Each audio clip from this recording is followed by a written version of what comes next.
Station, this is Houston. Are you ready for the event? And we are ready. JSC PAO, this is Houston. Please call station for a voice check. Station, this is JSC PAO. How do you hear me?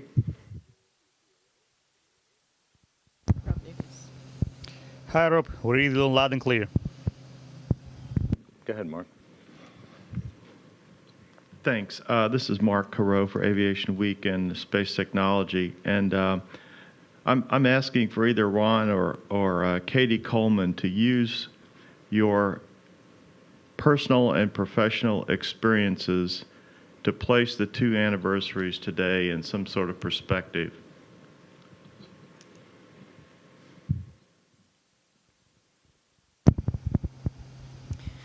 To use our personal and professional experience to place these two together. The fact that we're looking at 50 years of spaceflight, and 50 years ago, the first human left the planet and, orbited our planet, orbited our Earth, and now, just 50 years later, living in space is considered to be practically normal. The fact that my, fourth grade son, his classmates think that it's perfectly normal that his mother calls from space and helps with homework. We've really come a very, very long way. And each of these kinds of journeys, I think, starts with both big steps and small steps. I mean, to leave the planet is a big step, but before you do that, there's some very, very important small steps that have to happen. And we have to have patience through those small steps. And so I think that it's really great when we have a day like today where we can look back and recognize the big steps when we're sometimes in the midst of the small ones, and it reminds us of the greater goal, which is to explore our universe. This is Jim Oberg with NBC. A question for all the crew here. You have a great spacecraft, but I want to ask you, aside from the engines, what is lacking or what still needs work to have a vehicle that could take a crew out of low Earth orbit into deep space for a year or more when they say, "Poyechali ka Marsu," let's go to Mars? What else do you have to develop on the station to have that ability?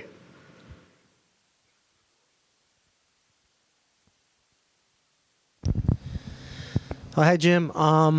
That's a good question. I think, if you imagine the space station being propelled out, beyond Earth orbit and on its way to Mars, we have a lot of what we would need for that journey.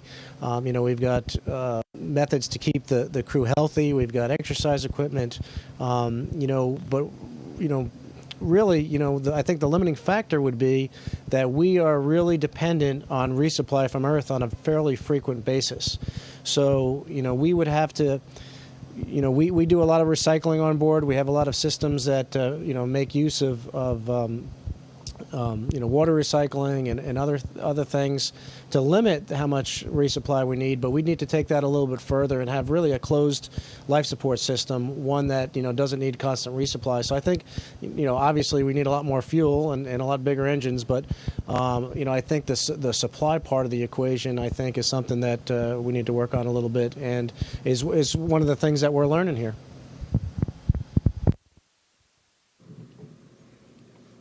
Hi, this is Robert Perlman with CollectSpace.com and Space.com. The International Space Station doesn't have a lot of decorations, but I think I see off to your side a picture of Gagarin floating there that may have been from the service module. It's been there since the beginning. What does it mean to you as a crew to have a picture of Gagarin on board on this anniversary, and why is it special to have him as part of the space station? Thanks.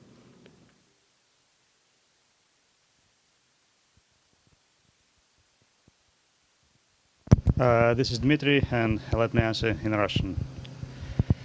Я думаю, что портрет Юрия Алексеевича Гагарина, What I believe in is that как и сам полет сейчас, Yuri это Gagarin's символ portrait, just like начала космической spaceflight эры. itself, is the symbol of the early days of the space exploration era. Россиянин. So it's not just he's a Russian, he's a human that made the first ever step into the outer space which became a milestone for humankind at large. So this portrait is a symbol of the new era, and this person, who symbolizes the human assault into space, the first step into the space exploration endeavor. That's what's important about this portrait, and that's why we try to make sure that his portrait is in the picture with us when we do events like this.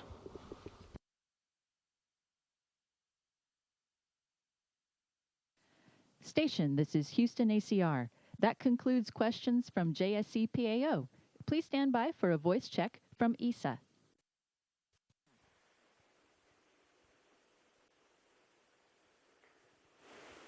ISS, this is ESA PAO in Brussels. How do you hear me? We have you loud and clear. Welcome on board. I introduce you now to Euronews anchor Alex Taylor. Hello, welcome to iTalk. Some questions from our viewers here. ISS seems far away from everyday concerns. Can it actually bring us any health benefits? Are you doing research which can help us here who are on Earth? What are you doing to help us?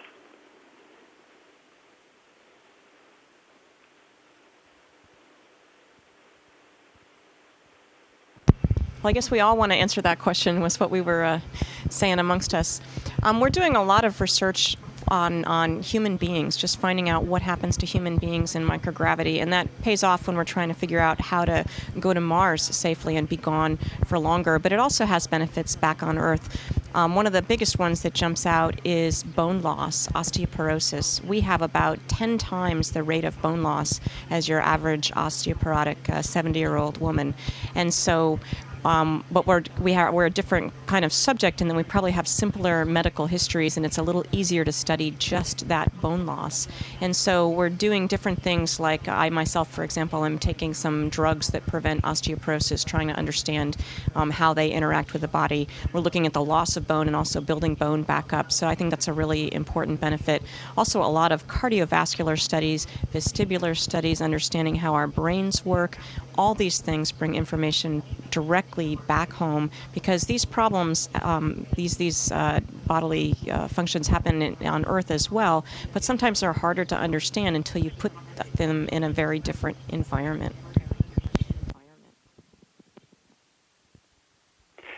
Virgin Atlantic has launched a space program with paying guests.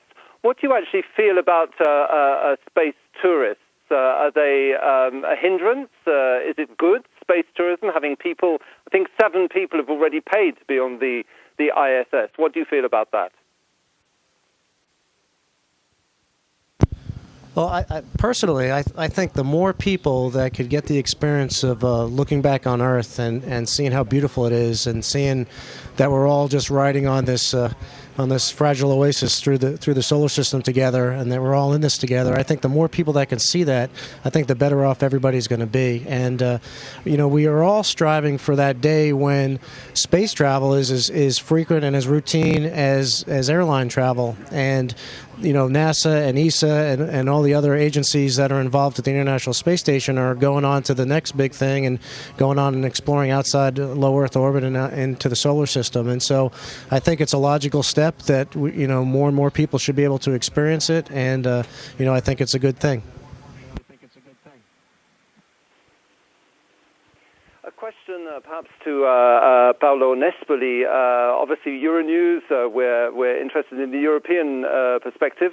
You've been doing Twitter, you're a photographer. What does it look like when you look at Earth from space? What's the most beautiful things you've seen, and what does Europe and perhaps Italy look like?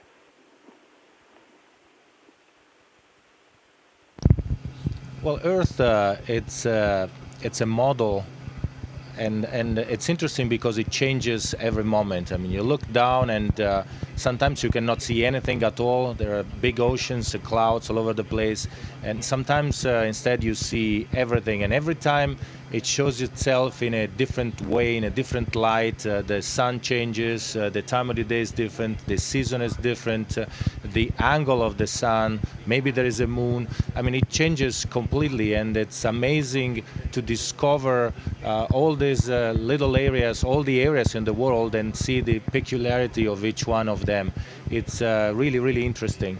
And it's amazing the fact that I can take pictures and send it back to Earth, and people, I see the messages back on Twitter, and people are really amazed by the images, and they see this planet from the views up here, and it's just gorgeous.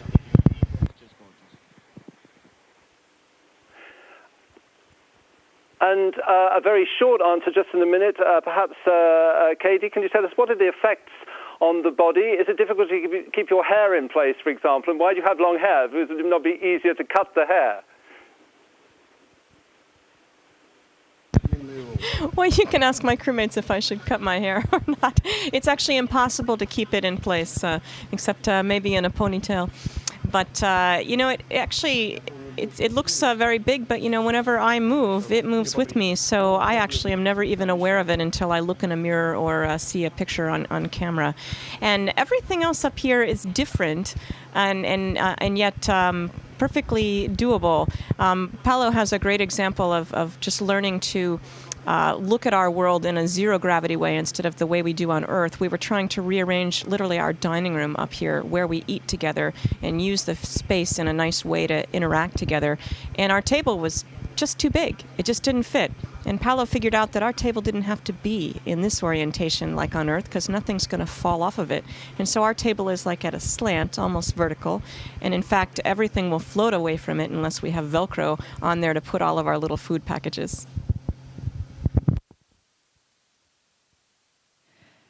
Station, this is Houston ACR. That concludes questions from ESA PAO. Please stand by for a voice check from CSA PAO. Station, Montreal. This is Bob Thirsk and several journalists at the Canadian Space Agency. How do you hear? Hi, Bob. This is Station. We read you loud and clear.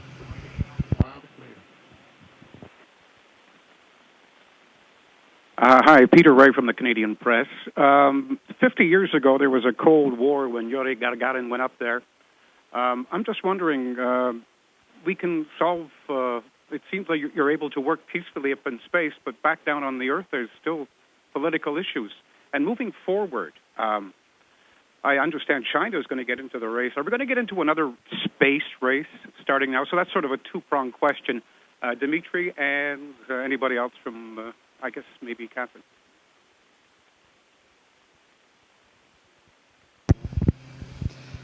Okay, I'll answer in Russian. Да, действительно, первые годы освоения космического пространства. That is correct. The early years of space exploration Первые годы существовала космическая гонка, и это больше было were the years of the space race. It was a matter of political prestige for a nation. And now, in our day and age, the International Space Station constitutes a great example of cooperation in the area of space exploration. So the upcoming large-scale space projects that will lead us onwards and upwards to the Moon, to Mars, and other planets of the solar system. All of these, I believe, will be international, because international cooperation has proven its feasibility, its efficiency, its viability, because every nation can contribute their technologies, their knowledge bases, their experience, their vision to the future development of manned spaceflight. I think that's a really good question to ask today, where we're celebrating two anniversaries. Obviously, the 50th anniversary of the first human spaceflight by Yuri Gagarin and the first shuttle launch. And, in both those cases, they were basically one nation in a space race against each other in a somewhat antagonistic competition. And, you look at us today, the 6 of us on board representing the 15 nations of the International Space Station Partnership and representing all the nations of the world, really, and you see where we've come. And I think, even at the height of the Cold War, somehow these two nations that weren't always the best of friends, Russia and the U.S., found a way to cooperate in the space program via Apollo-Soyuz. So I think, one of the legacies of the space program over the past 50 years of human spaceflight is international cooperation. I think it's a good example of it. And another anniversary that we're recognizing is 10 years of Canadarm2, which basically built the space station that we're in right now. So it's a wonderful time to think back where we've came from and hopefully where we're going. Sabrina Marandola from CBC in Montreal. I'm wondering two things. First off, is there a special routine or something that you do differently in space on a daily basis that you didn't do back at home? And part two, did you do anything special today to mark the anniversary?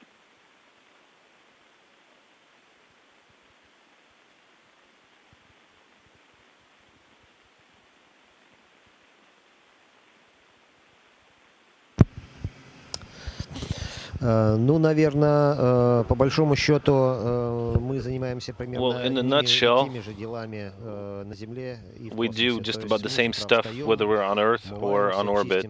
We wake up in the morning, we get dressed, we brush our teeth, we shave, try to make sure we have our meals, our breakfast, lunch, and dinner, and of course try to make sure that our living quarters are a comfortable place to be. Of course, there are differences here. First and foremost, we're here on duty, on active duty 24/7. We're always ready to take on off-nominal situations as they may come to be.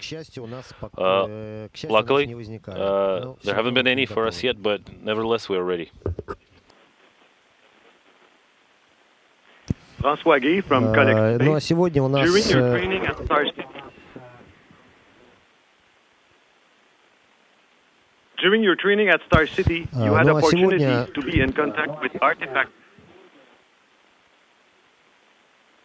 related to the flight of Vostok 1 and Yuri Gagarin. Which of those artifacts made the strongest spiritual connection with you? And Catherine, will you play a fluted homage at one point?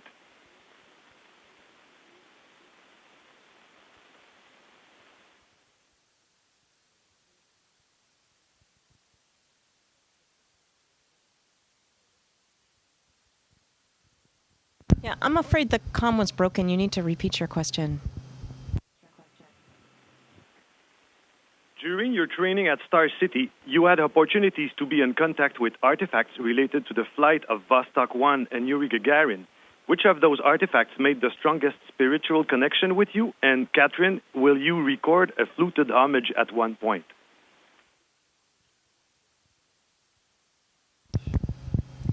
Well, I'd like to think that every time I play up in the cupola, looking out over the Earth and actually looking out over the space station as well, I'm paying homage to the efforts of so many people who have made spaceflight happen. You know, today is the day where 30 years ago it was the first space shuttle flight. 50 years ago, Yuri Gagarin made his very famous flight, and people first left the planet. And the fact that I can do what I love to do in the evening in my free time is my way to pay homage to them. And I'll let others talk about the artifacts. Well, training in Star City is, I wouldn't say an adventure, it's an experience per se. I mean, I felt like I was walking on the same streets, on the same place where many cosmonauts have trained. Yuri was there too. I felt I was kind of walking on the steps of history there, and that has been the things that have most inspired me. Being there in Star City, sitting at the desk, the same desk and same office that Yuri Gagarin had, and thinking that these guys 50 years ago, with the technology and the knowledge that they had 50 years ago, were able to go in space and go out of this world. That was surely an accomplishment. Station, this is Houston ACR. That concludes questions from CSA PAO. Please stand by for a voice check from JAXA.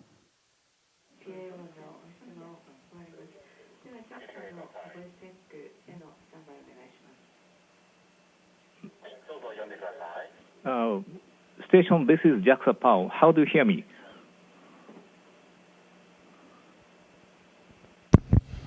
JAXA PAO, this is station. We have you loud and clear. Welcome on board the International Space Station.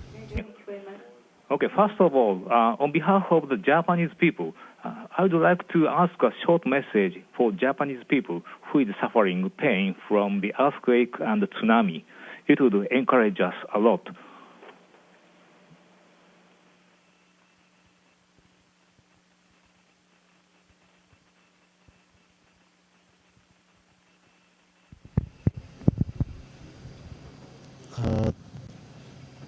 Та трагедия, которая потрясла весь мир, то страшное природное, тот страшный природный катаклизм, который the horrible natural disaster that struck the island nation of Japan caused a lot of pain in every Russian's heart. Since we are neighbor nations, we're real close to each other. And this tragedy can easily happen and impact our territory as well. We suffer along with you, and we show you all the support in this day of grief. And we want to send our support to all the Japanese people, all those who have lost their families and friends. Let's not forget that today we're celebrating the anniversary of the first manned flight. And I want to congratulate everybody on this great occasion. Wish you all the best. And try to keep it in your minds and in your hearts that we're always going to be there and do anything for you. Thank you. And I would also like to add to what Alexander said. We are right now in the beautiful and very, very capable Kibo laboratory that was built by many, many people in Japan over the course of over 20 years. And, we wanted to say that the strength of our international partnership lies in the fact that we are all together in the good times and the bad times, and we support each other. And the example that I'd like to give is during the Space Shuttle Columbia tragedy, how all the partners of our international partnership stood together, stood with the United States, and together we all prevailed through that, and we continue to construct the International Space Station. And today we stand with our partners from JAXA and with the Japanese people in dealing with the tragedy in their country. And we want to know that we are all with you, and if there's, where our hearts go out to everybody in Japan, and whatever we can do, we would like to do from orbit, and for all the people of Japan. And it's just a great honor to be here in the Japanese laboratory on the International Space Station on this wonderful day where we celebrate 50 years of human spaceflight and how all the nations of the world come together in this wonderful endeavor called space exploration.